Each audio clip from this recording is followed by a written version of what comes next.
Roger Jewell, former advisor to the Bank of England and a close friend of Donald Trump, is in the studio with me. Mr. Jewell, what grade would you give Mr. Trump's performance 100 days after his return to the White House? From 1 to 10, I give him an 8.5, close to a 9.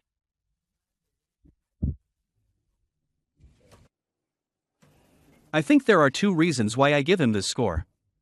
First, how good it feels to have a politician in the White House who, firstly, is not inherently a politician, and then a politician who keeps his word, completely different from what we have experienced for decades, not only in America, but in many other parts of the world. The second point is that what Donald Trump is most interested in is peace and trade, because peace means good trade, it means good relations, it means stability and positive relations between countries.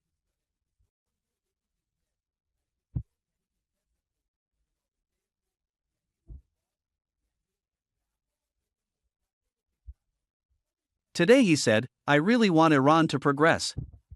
That's why I believe Donald Trump is seeking an agreement with Iran where America feels secure, but also allows the sanctions to be lifted from Iran to foster its economy.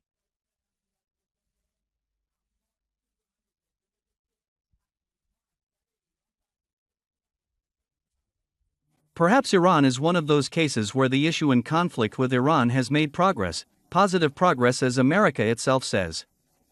But in other cases, you said that he is someone who fulfills the promises he has made, but many might say he was supposed to stop the war in Ukraine in 24 hours, he still hasn't been able to stop the war in Gaza, and the American economy seems to be facing a serious downturn.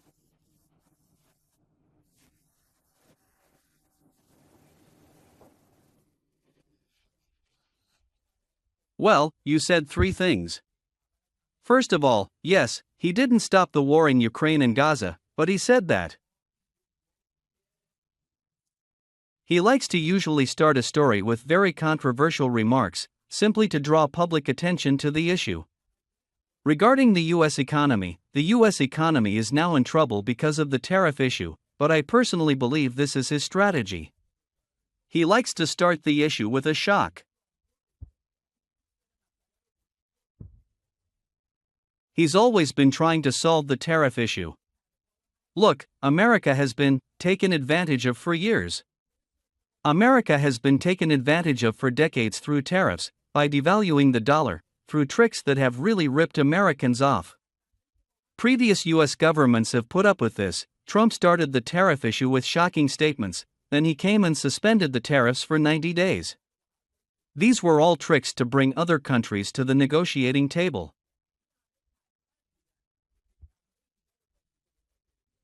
Nearly 50 countries have said they'll lower tariffs if America does.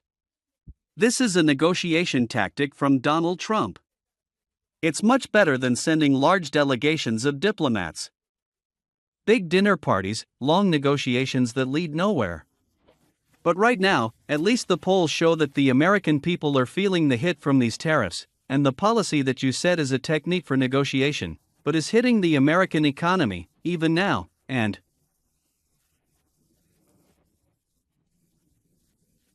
he's also fallen in the polls. His popularity. You're absolutely right.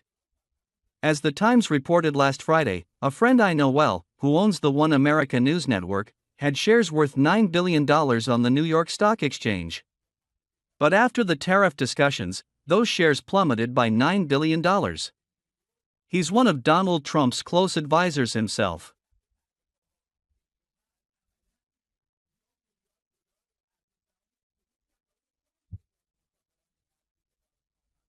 Yes, they were hurt badly, but it was a price that had to be paid to lift this historic burden off the shoulders of Americans, and it will return to normal like now. I don't want to suggest investment expansion to you, but I'm saying the situation will be better than before. Do you think it's possible that an agreement with Iran could become the first foreign achievement of Mr. Trump's administration?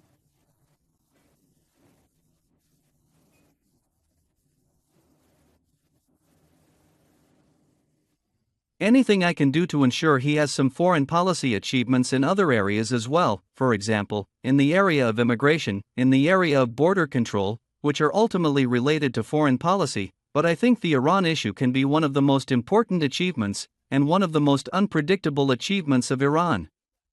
Yes, Iran had weakened. As I said in one of the speeches I gave in the House of Commons, on the occasion of Nowruz, the Iranian New Year, I said Iran has lost its power in the region due to the weakening of Hamas and Hezbollah. It has become weaker due to the fall of the Assad government, and at the same time, internal tensions and internal discontent have increased.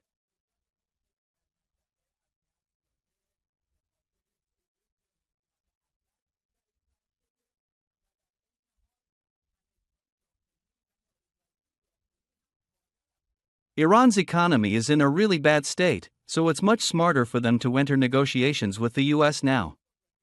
It might seem like there are obstacles to the negotiations sometimes. Enrichment is Iran's right.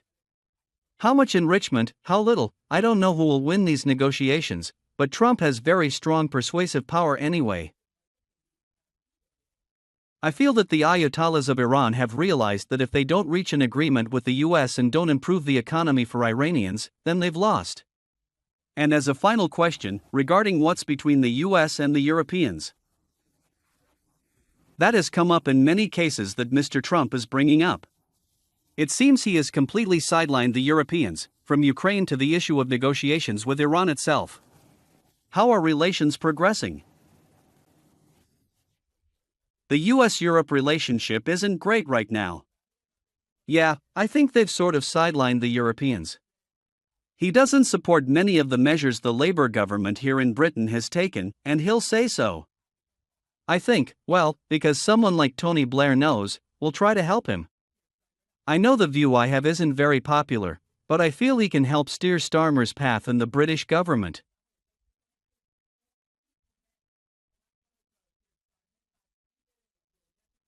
Imagine, as he's quite an unpopular politician in Britain right now, but I imagine it was the Europeans who took the most advantage of America through the Europeans. Not just China or the Europeans, and Donald Trump, as a businessman, will try to compensate for this. He has the right to try to compensate.